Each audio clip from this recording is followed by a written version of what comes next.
Ramaya Ramabhadraya Ramachandraya Vedase Raghunathaya Nathaya Sitaya Patiye Namaha. Aranya chapter number 13. To Pañchavati. The recitation begins now. Next he said to Rama, "My darling boy, I am delighted beyond measure at your seeking me out in this lonely retreat.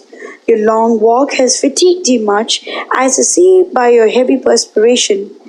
Sita, the beloved daughter of Janaka, brought up in luxury and comfort, suffers more than you and would, as I see, gladly seek repose. Poor girl, privation and want are utter strangers to her. Her supreme love to her husband has rendered her unconscious of the troubles and perils of this wild life in the forest. I wonder at her temerity. I'm almost tempted to call it so, in following you here, and it is your first duty to see that she knows not danger or grief. It is quite natural for women to minister to the comforts of their husbands in a summer of prosperity and desert him when the chill winters of adversity grip him hard. Fickle and changing ever, it is one thing constant never to lightning flashes. They are crueler and more heartless than weapons. Years of friendship are forgotten in a moment. In rash and inconsiderate action, they are swifter than Garuda or Lord of Air. I am glad to see that Sita is untainted by any of these defects. She deserves the esteem and the approbation of the good and the holy. She towers over the good wives of the world like unto Arundhati, the spouse of Vashishta. Verily, you three illumine and cheer this humble abode of mine with your presence."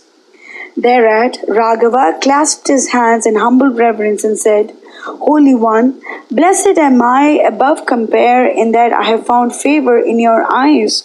Verily, we have labored hard in the past to lay up no ordinary merit if our slight virtues should go to please you, who gratify to the utmost the wishes of those that seek your presence. I pray you direct us to a spot where we could reside in peace and retirement. Better if it is hid in the midst of groves and watercourses."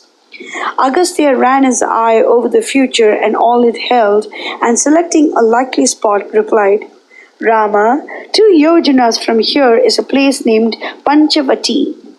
Fruits and roots are abundant there. Beasts and birds of various kind roam fearlessly. Set up your dwelling there and pass your days in quiet repose. You are almost through the period of exile laid upon you by King Dasharatha, and ere long you will be back in Ayodhya with long years of usefulness and joy before you.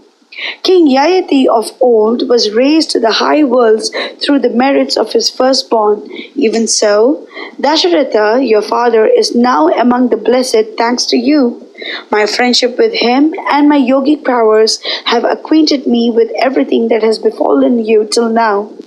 I guess your purpose when you replied to me, direct us to a likely spot, even though I had invited you to dwell with me here.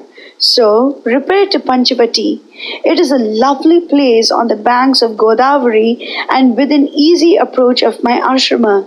In every way, you cannot pitch upon a more suitable abode. Besides, I am sure Sita will like it very much. It is as quiet and secluded as you and your wife could desire. See you yon grove of Madhuka trees? Take the path that leads north from it till you come across a large banyan tree. Cross the high ground next to it, and you will come in sight of a mountain. Next to it is Pañchavati. You can recognize it by its groves with their graceful crown of flowers." They took leave of the sage with due reverence and journeyed on to Pañchavati, armed with bows and quivers along the route marked for them by Agastya. Mangalam Kushalendraya Mahaniya Gudapte Chakravarti Dhanurjaya Sarvabhaumaya Mangalam.